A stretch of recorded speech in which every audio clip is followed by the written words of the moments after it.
Students, अब हम अपना दोबारा से एक बार रिवाइज करना शुरू करते हैं, बिकॉज हाफ ईयरली तक का हमारा सारा सिलेबस हो गया है।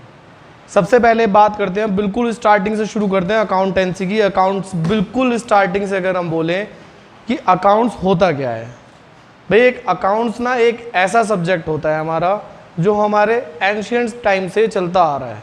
मतलब पुराने टाइम में ना बार्टर सिस्टम फॉलो करा करते थे। याद करो कि बार्टर सिस्टम मतलब एक गुड्स के बदले दूसरा गुड्स हम एक्सचेंज करते थे, लेकिन उसको भी हम अपने बुक्स में ज़रूर लिखते थे।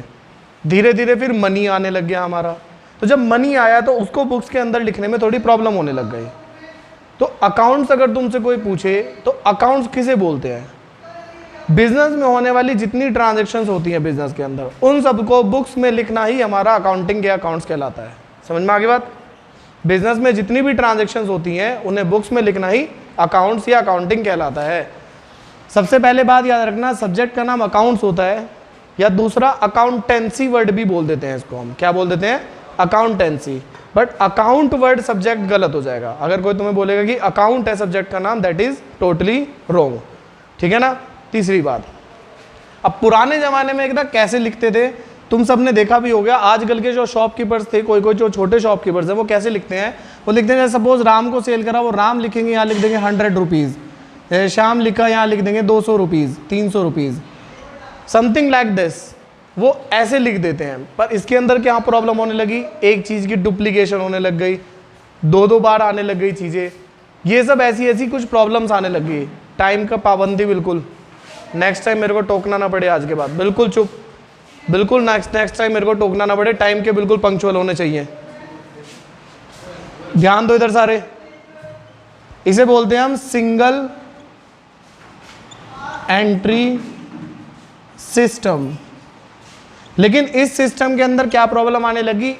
एक चीज दो बार लिखे जाने लग गई, हमें चीजों को ढूंढने में मुश्किल होने लग गई, शफलिंग होने लग गई, तो बहुत सारे इश्यूज आने लग गए। मैच नहीं हो पाता था, अर्थमेटिकल एक्यूरेसी चेक नहीं हो पा रही है। तो इस सिस्टम को इन्होंने रिमूव करके अकाउंटिंग को कौन से सिस्टम को फॉलो करने के लिए बोला? इन्होंने बोला कौन सा सिस्टम फॉलो करोगे अब तुम? Double entry system. अब कोई तुमसे पूछे कि what is double entry system, या कोई तुमसे पूछे कि हमारी अकाउंटिंग कौन से सिस्टम को फॉलो करती है, तो क्या बोलोगे? हमारी अकाउंटिंग डबल एंट्री सिस्टम को फॉलो करती है। डबल एंट्री सिस्टम क्या होता है? पहले मैं इंग्लिश में बोल रहा हूँ। Double entry system is a system in which we record all the transaction on the two sides. One is debit and another is credit. मतलब डबल एंट्री सिस्टम एक वो सिस्टम होता है जिसमें बिजनेस में होने वाली सारी ट्रांजेक्शन्स को हम दो साइड में लिखते हैं। एक साइड का नाम होता है डेबिट और एक साइड का नाम होता है क्रेडिट। तो सबसे पहला क्वेश्चन हमारे दिमाग में ये आता है कि सर ये डेबिट और क्रेडिट होता क्या है? यही तो क्वेश्चन आता है दिमाग में। सर ये तो हमने पहली बार सुना है, डेबिट और क्रेडिट क्या होता है। तो समझो, बोलेंगे हमेशा डेबिट और लिखेंगे हमेशा DR डॉट, बोलेंगे हमेशा क्रेडिट और लिखेंगे हमेशा क्रेडिट, मतलब CR। बोलेंगे क्रेडिट, लिखेंगे हमेशा CR। कभी भी इसे CR और DR नहीं बोलेंगे, डेबिट और क्रेडिट बोलेंगे, लिखेंगे DR और CR। ये बात क्लियर हुई? अकाउंटिंग ना हमारी आर्ट है एज वेल एज साइंस है। साइंस होने का मतलब है इसके कुछ रूल्स एंड रेगुलेशंस भी होते हैं। साइंस उसे ही तो बोलते हैं जो रूल्स एंड रेगुलेशन को फॉलो करते हैं। तो अकाउंटिंग के अंदर भी हमारे कुछ रूल्स एंड रेगुलेशंस फॉलो कर रहे हैं, जिन्हें डेबिट क्रेडिट के रूल्स भी बोल देते हैं। जिन्हें क्या बोल देते हैं हम? डेबिट क्रेडिट के रूल्स। वो रूल्स कौन से होते हैं? तो 3 रूल इन्होंने बताए हैं। पहला रूल, इन्हें बोलते हैं हम क्या? Golden rules of accounting. इन्हें क्या बोलते हैं? Golden rules of accounting. ये कौन कौन से रूल्स होते हैं? सबसे पहला रूल क्या बोलता है? Debit what comes in and credit what goes out. मतलब सर जो भी चीज आती है वो तो कर दो डेबिट, और जो भी चीज जाती है उसे क्या कर दो? क्रेडिट। सर कैसे? समझ नहीं आया, ऐसे करके दिखाओ। ठीक है ना? तो हम कौन सा चैप्टर कर रहे हैं? Journal entries. तो जर्नल एंट्रीज चैप्टर कर रहे हैं, तो हम करेंगे भी क्या? जर्नल एंट्री ही करके देखेंगे। अकाउंटिंग का हमारे बेसिक जो कहते हैं ना पापा जी सब्जेक्ट, ये पिताजी सब्जेक्ट है। जिस बच्चे ने इस सब्जेक्ट को समझ लिया, इस टॉपिक, इस चैप्टर को समझ लिया, उसके लिए अकाउंटिंग 11th की तो एटलीस्ट बिल्कुल हार्ड नहीं होती। 11th की अकाउंटिंग उसके लिए बच्चों का खेल हो जाती है। तो खुद समझो तुम ये चैप्टर कितना ज़्यादा इंपॉर्टेंट होता है तुम्हारे लिए। ये चैप्टर तुम्हारा मेन चैप्टर है। इस चैप्टर को बहुत डीपली, बहुत ढंग से समझना है तुम्हें। क्लियर है बात ये वाली मैंने क्या बोली? तो अब समझो। तो मैं इसको मिटो रहा हूँ, इसे करने की जरूरत नहीं है बिल्कुल भी अभी, मतलब अभी समझ लेना आगे। तो सर मैंने अभी 2 मिनट पहले एक चीज़ बोली कि अकाउंटिंग हमारी आर्ट भी है एज वेल एज साइंस भी है। तो साइंस का तो मैंने बोल दिया प्रिंसिपल्स होते हैं कुछ। आर्ट मतलब क्रिएटिविटी से करना किसी चीज़ को, आर्ट मतलब किसी चीज़ को क्रिएटिविटी से करना। तो अकाउंटिंग हमारी क्रिएटिव वे में होती है। तो हर चीज़ को करने का एक प्रॉपर फॉर्मेट होता है। Suppose this is the page of your notebook, ये तुम्हारा नोटबुक का पेज है। हम क्या कर रहे हैं, चैप्टर का नाम है जर्नल एंट्रीज, चैप्टर नंबर 9 है डीके गोयल की बुक में, जर्नल एंट्रीज। अब करते कैसे है इसको? Suppose this is the page of your accountancy notebook. Margin को इग्नोर कर देना, मान ला मार्जिन है ही नहीं तुम्हारी नोटबुक में। सबसे पहले राइट हैंड साइड पे कॉलम बनाओ, सेम उसी साइड का एक और कॉलम बनाओ, और जितना ये कॉलम बनाया इतना यही साइज का यहां बना दो एक कॉलम। समझ गए? 3 कॉलम बनाए मैंने, इधर सेम साइज का ये और एक साइज का ये, और यहाँ एक छोटा सा कॉलम बना दो, बहुत छोटा सा पतला सा, और ऊपर से इसे बंद कर दो। यही हमारा जर्नल एंट्री का फॉर्मेट है। Date, particulars, LF stands for ledger folio. ये क्या होता है मैं तुम्हें बताऊंगा अभी। अमाउंट, अमाउंट, ये अमाउंट डेबिट वाली होती है और ये amount credit. It mean to say in the format of a journal entry there are 5 columns. कितने कॉलम्स होते हैं? 5 कॉलम्स होते हैं। डेट, पर्टिकुलर्स, पर्टिकुलर्स में एस जरूर लगाना, खाली पर्टिकुलर लिखो क्योंकि यहाँ बहुत सारी ट्रांजेक्शन है। LF stands for ledger folio. Ledger folio क्या होता है मैं तुम्हें बाद में बताऊंगा डिटेल में, ठीक है ना। आगे amount debit and amount credit. अब कोई एक example low. Suppose this is the marker और द पेन। सपोज तुमने ये पेन परचेज करा। क्या करा तुमने? ये पेन परचेज करा। तो ट्रांजेक्शन क्या लिखी मैंने? पहली पेन परचेज्ड। तो सिंपल सी बात मुझे बताओ कि अगर तुमने पेन परचेज करा तो क्या आया और क्या गया? पेन आया और कैश गया। एक बारी में एक ही चीज सोचो। जब तुमने पेन परचेज करा तो क्या आया? पेन आया। और रूल क्या बोलता है? Debit what comes in. जो आता है उसे डेबिट कर दो। अब अकाउंटिंग हमारी आर्ट है तो लिखने का तरीका भी है, तो यहाँ तो डेट डाल दोगे। अब कैसे लिखोगे? देखो, जो आया वो डेबिट, तो पेन को डेबिट करोगे तो कैसे करोगे? यहाँ लिखोगे, सबसे शुरुआत में लिखोगे पेन। अब लिखोगे अकाउंट, अकाउंट को A/C लिखोगे, बस कहीं पूरा लिख दो। अकाउंट का A बड़ा बना सकते हो, दैट डजंट मैटर, पर A/C बस। अब पूरी लाइन को गैप छोड़ दोगे और एंड में लिखोगे डेबिट। डेबिट मतलब DR बस। अब कभी भी बोलते टाइम ये नहीं बोलोगे pan account DR, that is wrong. ये प्रोफेशनलिज्म नहीं बताता है। क्या बोलोगे? Pan account debit. हो गया डेबिट के आइटम। अब क्रेडिट, क्रेडिट बोलता है क्रेडिट व्हाट गोज आउट। तो पेन खरीदा जब तुमने, तो पेन तो आया और गया क्या तुम्हारे पास? कैश गया तुम्हारे पास। यही तो गया ना भाई, तुम दुकान पे गए, ये लो 150 रुपये पेन दे दो, पेन आया, कैश गया।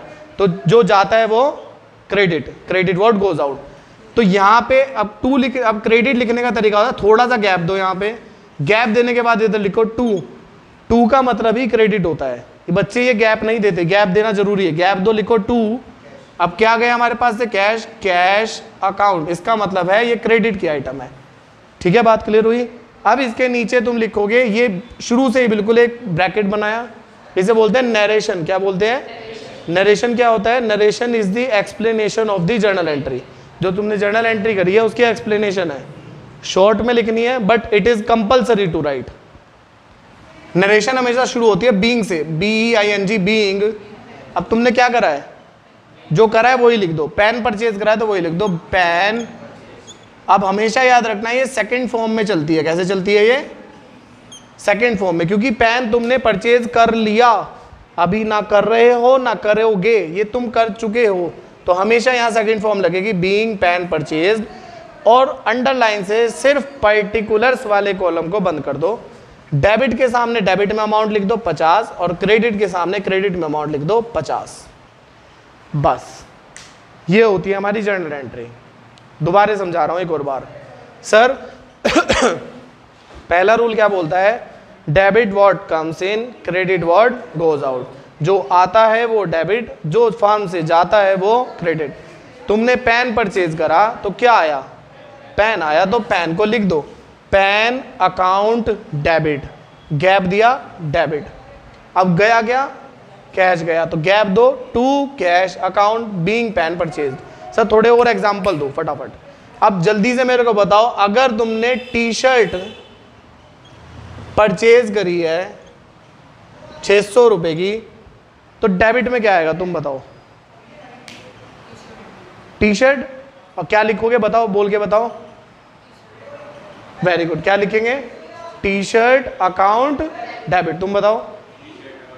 हाँ वेरी गुड, तो क्या लिखोगे सर, ऐसे लिखोगे टी शर्ट अकाउंट, अब गैप दिया डेबिट, और अब क्या लिखना है क्रेडिट। क्रेडिट कैसे लिखते हैं, गैप देके टू, अब गया क्या, कैश गया, टू कैश अकाउंट।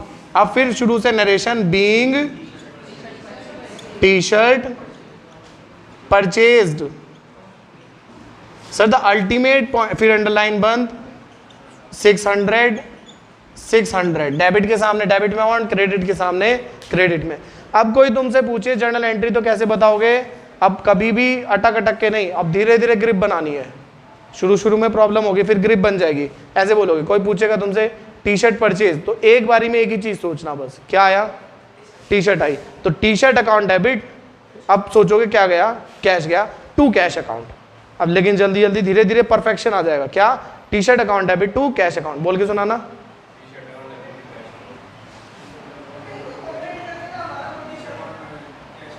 ठीक है, हो गया ग्रिप। अब याद करो, जब तुम पहले दिन आए थे, जब पहली बार हम कर रहे थे, तुमसे बोला भी नहीं जा रहा था ये वर्ड, तुम बोले T shirt to cash debit, मतलब जीभ लड़खड़ाती है। तुम बोल के सुनाना, तुम्हें तो बोलने की जरूरत नहीं, तुम तो 20 में से 20 वाले बच्चे हो, ठीक है, तुम बोल के दिखाना, ठीक समझ में आ रहा है।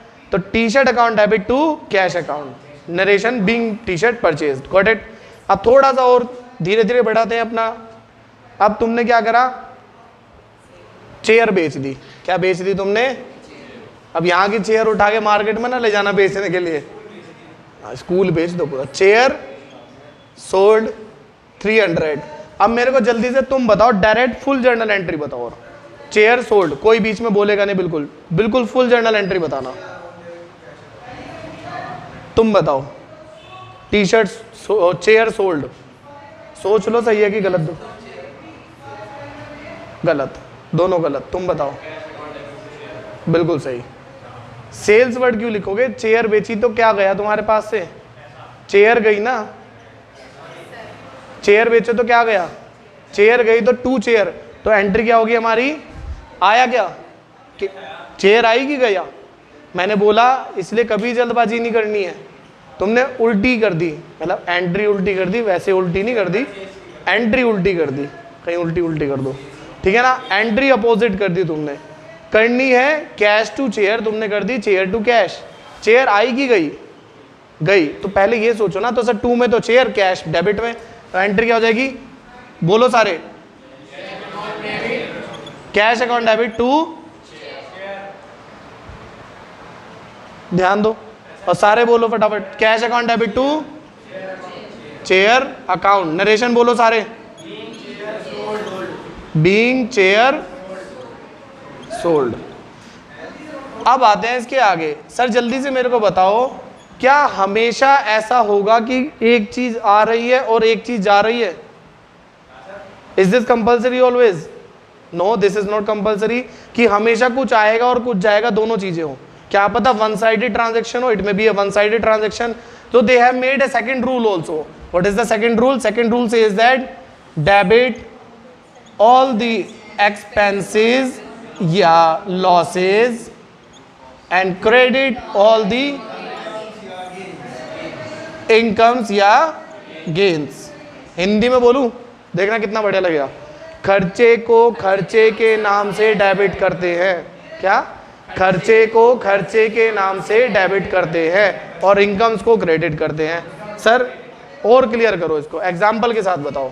सर फोर्थ एग्जाम्पल, अब मैं बोलूं तुम्हें सैलरी पेड 50,000। अब सैलरी पे करी है तो जल्दी से तुम बताओ सैलरी पे करने पे क्या आया? Money I. मुझे ये बता दो ऐसी कौन सी सैलरी पे करते हो तुम्हें पैसा आता है? मैं पूछ रहा हूँ क्या आया? सैलरी पे करने पे क्या आया? कुछ भी नहीं आया सर। क्या गया? कैश गया। मनी नहीं, कैश बोलोगे। अब क्या गया? कैश गया। तो सर एक साइड तो पता चलेगी ना, रूल क्या बोलता है? Credit what goes out. तो जैसे ही मुझे पता चला कैश गया तो हाथों हाथ में लिख दिया टू कैश अकाउंट। अब डेबिट में क्या लिखूं जी? अब मैं रूल पढ़ूंगा। पहला rule, debit what comes in, कुछ ही आया ही नहीं, कट हो गया रूल। दूसरा रूल, डेबिट ऑल एक्सपेंसेस या लॉसेस, खर्चे को खर्चे के नाम से डेबिट करते हैं, सैलरी को सैलरी के नाम से कर दो जी डेबिट। तो एंट्री क्या हो जाएगी? Salary account debit to cash account being salary paid. अब 50,000 यहाँ पे और 50K लिखा है मैंने, 50,000 यहाँ पे। Got it? इजी है। सैलरी पेड की एंट्री क्या बनी? दोबारा बोलना एक बार। नाम बदलना है अपना, नाम में लेना नहीं चाह रहा यहाँ पे। फिर तुम कहते हो सर वीडियो डिलीट कर देना, मिला नाम में बेइज्जती कर रखी है आपने नाम लेके। क्या होगी? Salary account debit to cash account. अच्छा, सैलरी पेड की एंट्री हुई, salary account debit to cash account. अब जल्दी से फटाफट फटाफट बताना, सैलरी की पेड की एंट्री क्या हुई? Salary account debit to cash account. Rent paid की क्या हो जाएगी? Rent account debit to cash account. Commission paid की commission account debit to cash account. Tuition fees दोगे ना तो tuition fees account debit to cash account. School की फीस दी, school fees account debit to cash account. जो भी खर्चा करा बाहर से, तुम जो है विमल पान मसाला लेके आए नहीं लाते, चलो चोरी छुपे विमल पान मसाला लेके आए तो एकदम एंट्री कर देगा। ये नाम लेके बोलूं कौन? एकदम एंट्री करेगा Vimal Pan Masala account debit to cash account, cigarette account debit to cash account. ऐसे नहीं करते। और करते हुए दिख भी गए ना, अगर उल्टा लटका के मारूंगा, अगर मेरे को पता चलिए कभी कोई सा भी कर रहा है तुम में से। गर्ल्स तो नहीं करती? गर्ल्स में तो कोई सा नहीं है ऐसा? अच्छा फिर ठीक है। ठीक है सर, अगर इंक्वायरी कर रहे हो तब तो नहीं, अगर ऑफर कर रहे हो तो फिर चलता है कभी कभी थोड़ा थोड़ा, ऐसा कुछ नहीं है। हाँ, चिंगम खा लो बस पूरे दिन, वो तो पूरे दिन मुंह चलेगा। वो देखो आज नहीं है मुंह में चिंगम। ओके लिसन, अब गर्मी ऐसी हो रही बिल्कुल पिघल जाऊं, बोतल में भर के लेके जाना पड़ेगा। यस लिसन, पढ़ाएगा कौन अगर पिघल गया तो? ये समझ में आया? अच्छा चलो अब उल्टी कर दो। एंट्री ट्रांजैक्शन उल्टी कर दो। क्या मुंह में हाथ डालने लग गया एकदम उल्टी करने के लिए। एंट्री उल्टी करो। अब सैलरी पेड की क्या एंट्री है?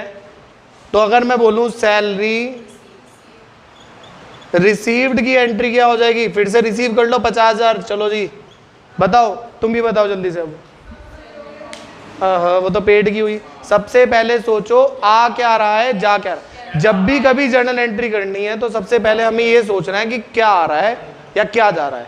ये 90% चांस होगा दोनों में से एक रूल लग रहा होगा, या तो कुछ आ रहा होगा या कुछ जा रहा होगा। तो जब सैलरी रिसीव हुई तो क्या आया? कैश आया।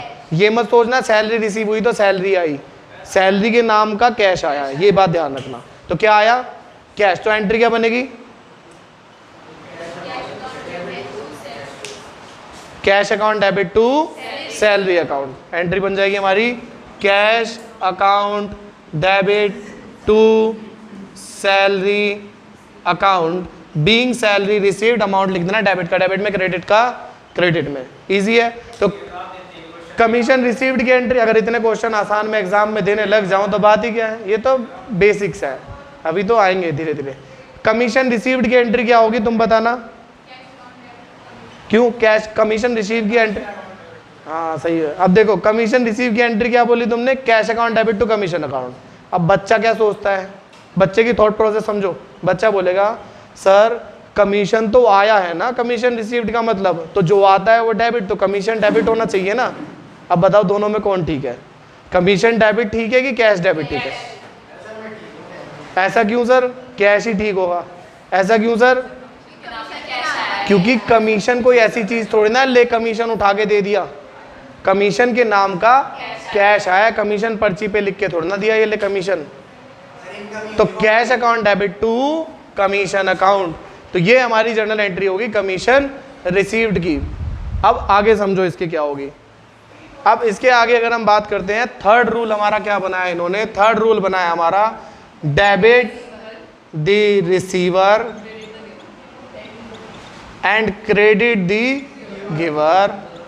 या मैं इसके अलावा एक और रूल तुम्हें हमेशा याद करने को बोलता हूं, debit all the assets and credit all the liabilities. तो सर सबसे पहला क्वेश्चन, मैं रिसीवर गिवर नहीं बता रहा हूं, मैं एसेट लाइबिलिटी बोल रहा हूं। सर सबसे पहला क्वेश्चन, एसेट किसे बोलते हैं? जिस भी चीज को बेच के फ्यूचर में पैसा आए या फ्यूचर इकोनॉमिक बेनिफिट हो तो वो एसेट्स है। कार को बेच के पैसा आएगा, एसेट्स। बिल्डिंग को बेच के आएगा, मतलब इन दोनों का लिंक हमेशा फ्यूचर से होगा, आज से नहीं। आज आ रहा है, जैसे सैलरी में आज रिसीव हो रहा था, पर फ्यूचर से कोई लेना देना है नहीं, तो ये एसेट्स नहीं है, ये इनकम है। अगर ये फ्यूचर से लेना देना होता तब एसेट्स बनती, ठीक है ना। अब जैसे कार को बेच के, फर्नीचर को बेच के, बिल्डिंग को बेच के, लैंड को बेच के, बाइक को बेच के, इन सब को बेच के पैसा आ रहा है, या किसी को से हमने उधार दिया था वो फ्यूचर में देगा हमें वापस, तो वो भी हमारा क्या है, एसेट्स। और लाइबिलिटी में उल्टे रूल लग जाएंगे, फ्यूचर इकोनॉमिक लॉस हो या फ्यूचर में पैसा जा रहा हो, जैसे तुमने बैंक से लोन लिया, फ्यूचर में पैसा जाएगा, लाइबिलिटीज, लोन लाइबिलिटी। तो इसी बात पे एक एंट्री बताओ जल्दी से, loan taken from bank 5 lakh रुपए, 5 लाख रुपए का तुमने बैंक से लोन लिया, तो जर्नल एंट्री क्या होगी बताओ जल्दी से, बोलो। सबसे पहले रूल फॉलो करो, क्या आ रहा है क्या जा रहा है, क्या आ रहा है बताओ। जब तुमने बैंक से लोन लिया तो क्या आया तुम्हारे पास, कैश आया। वैसे बैंक में पैसा आता है तो अभी मैं समझाने के लिए बैंक लिख देता हूं, बस याद रखना, बैंक में या कैश समझ लो तुम। अकाउंट डेबिट टू, अब टू में कौन सा रूल लगाओगे, सर कुछ जा रहा है ना, कोई इनकम है, लोन को इनकम नहीं बोल सकते तुम, कोई गिवर है। अब बैंक का नाम थोड़ा ना लिखोगे, बैंक गिवर है तो छोड़ो उसको। एक लाइबिलिटी जनरेट हुई, उस लाइबिलिटी का नाम क्या है, लोन, तो to loan account being loan taken from the bank, 5 lakh 5 lakh. समझ में आई बात, यहां तक बातें क्लियर हुई कि नहीं हुई? तो ये कुछ बेसिक्स होती हैं जर्नल एंट्रीज की, जिनको बेसिक्स को करे बिना तुम कभी भी अच्छे परफेक्ट नहीं बन सकते हो। अब इन्हीं बेसिक्स के अकॉर्डिंग कल हम जो है अपना फर्दर अब बुक्स के क्वेश्चन करना शुरू करेंगे, धीरे धीरे और फर्दर कंसेप्ट करने शुरू करेंगे। पर हमें सबसे पहले ये कंसेप्ट क्लियर होने चाहिए। ये रिसीवर और गिवर वाला रूल कब लगता है, कैसे लगता है, वो मैं तुम्हें जब इलस्ट्रेशन या क्वेश्चन कराने लगूंगा न्यूमेरिकल्स तब बताऊंगा, डीके गोयल की बुक के, धीरे धीरे बताऊंगा, ठीक है। बात समझ में आई? अरे भाई बाद में स्क्रीनशॉट ले लेना ना, वीडियोस बंद तो रही है, अभी क्यों कर रहे हो फोटो क्लिक, जब वीडियो में से स्क्रीनशॉट ले लेना, ठीक है ना बेटा। ठीक, तुम्हारा आई फ्लू ठीक हो गया? अच्छा एक बात मेरे को आई फ्लू से याद आई, मुझे एक बात बताओ, मैंने स्कूल में भी बताई थी ये वाली बात, आई फ्लू क्या आंख में आग डाल के देखने से फैलता है?